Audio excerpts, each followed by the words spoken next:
Right now, I am in the Gettysburg Museum of History, and we've had over 100 episodes of American Artifact now, looking at all of the amazing pieces of history in this museum, things from the Civil War, World War I, World War II. But there are also some, let's say, cultural curiosities here in this museum. Some that, let's just be honest, are downright odd. Like this shrunken head. So there is actually a pretty interesting backstory to shrunken heads and a reason why they are here in the museum that teaches us a little bit more about a culture that, at least in the United States, is quite foreign to us.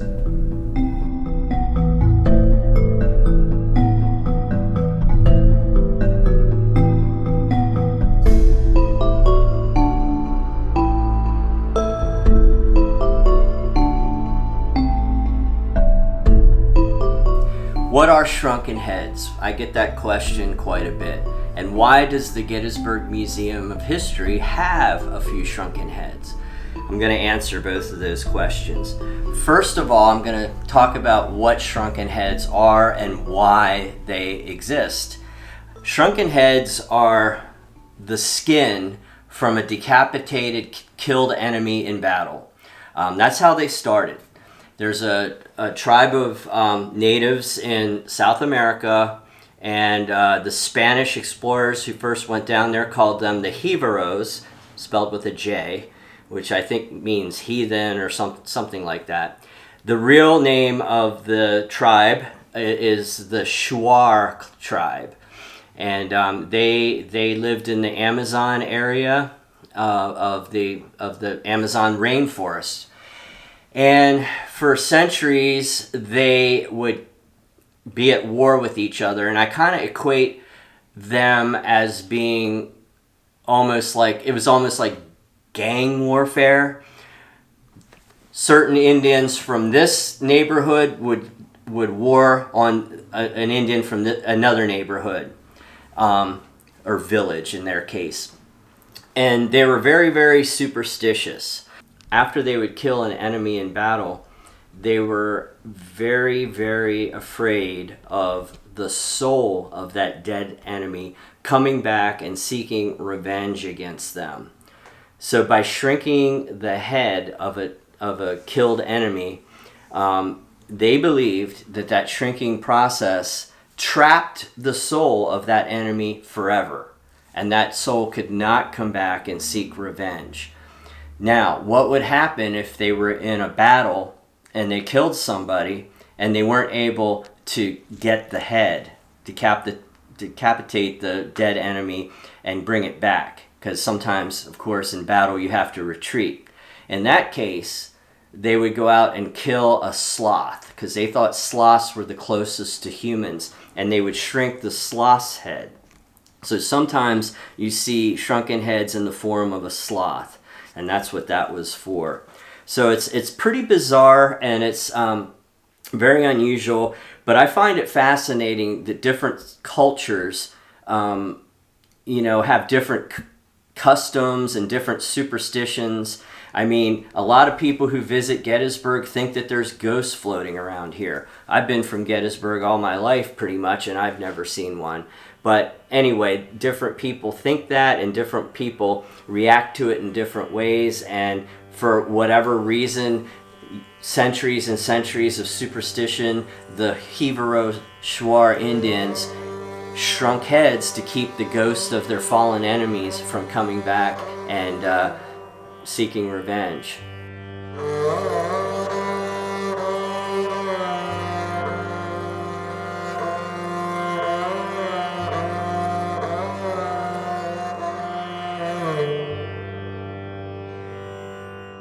So shrunken heads, the process of shrinking a head, was done for religious or spiritual reasons.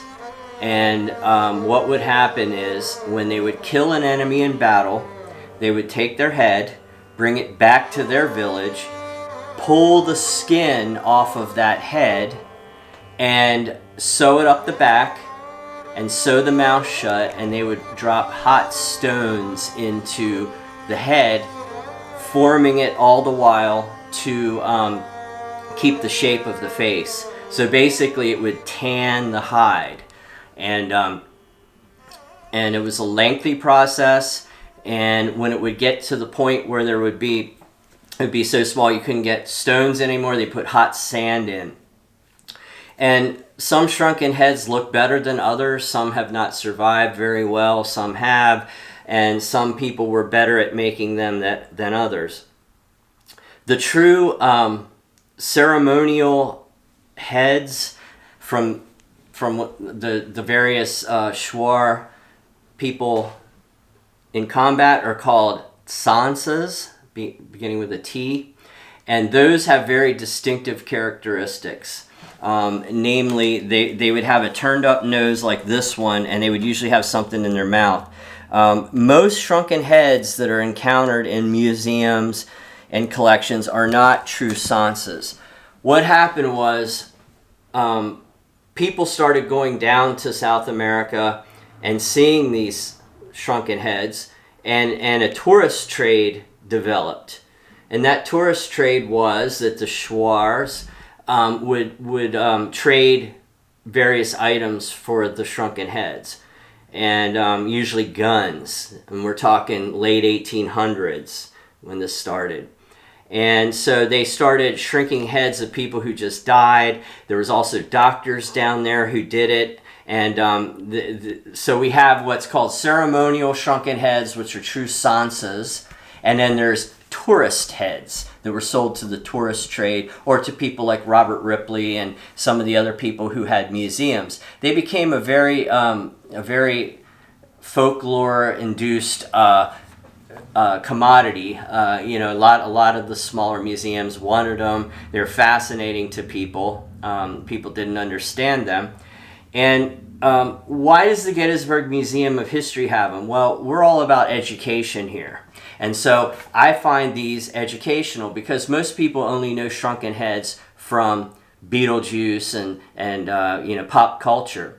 And so we have authentic ones here, and I was first introduced to them by my mentor, Robert White, who we got the Kennedy collection from, and he had a whole bunch of them. In fact, most of his are pictured in this book I just showed you.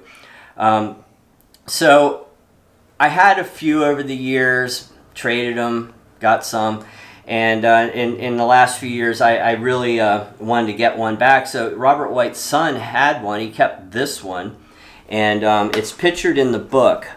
And he said, you have a lot of my dad's items, and I've been keeping this one shrunken head. We sold most of them when he passed away. And he goes, do you want this? And I said, yeah, I do. And so I bought it from him, and it's pictured in this book. So this is this head. And then not too long ago, a friend of mine, I said I'd really like to get one that has really long hair, or a true sansa. And true sansas are so rare, and the people that have them hold on to them, and the price point on those are astronomical. But a friend of mine that I knew for a long, long time had this one that had really long hair. And so I asked him if he would sell it. He wasn't ready at that point. And I said, well, if you ever do, let me know. And this one came with this smaller one. And they were exhibited together in Europe as a mother and a child. Well, I don't believe that for 1 minute. They're not related. They're just two shrunken heads that were put together. But he said he wouldn't separate them, so I had to get this one. Now, this one's really unique too. It is, I believe, a child's shrunken head, some child that died, and they made one. And it's the smallest authentic human shrunken head I've ever seen. It's very small. It's like the size of a golf ball, where most of them are about the size of a baseball. And it's really interesting. And we have them here. They fit into our Souvenir Nation kind of exhibit that we're doing in the new museum. All our war trophies and all these items that we have with old tags that were saved as historical souvenirs, fall into the category I call souvenir nation. In the 1800s into the early 20th century, Americans, before you had tourist shops or you could buy a t-shirt everywhere you went, people would take souvenirs, whether it was a rock, a seashell, or something like that. So when people went to South America, usually people exploring the Amazon basin, they would sometimes bring home a shrunken head. So it falls into that category. Now, for those of you who are saying, how can you have a shrunken head? Isn't that illegal? It's not illegal. Shrunken heads are not illegal. Authentic human shrunken heads are not illegal in Pennsylvania, or I believe in a few states they have some rules about human remains, but Pennsylvania isn't one of them. So, don't call the police, don't call the FBI. These are 100% legal to have in a museum setting or even in a private collection, or we wouldn't have them. But they're fascinating to me. I've been interested in them for decades, and I just wanted to kind of clear the air and let people know what shrunken heads were, how they were made, and how they got here. All right, well, there you go. There's everything that you never knew about the shrunken heads. Is it strange to us? Yes, definitely. But there are a lot of things in our culture that probably would have been strange to them. So anyway, another one of the oddities here amongst all of the history here at the Gettysburg Museum of History, and something that helps you to learn a little bit more about the world.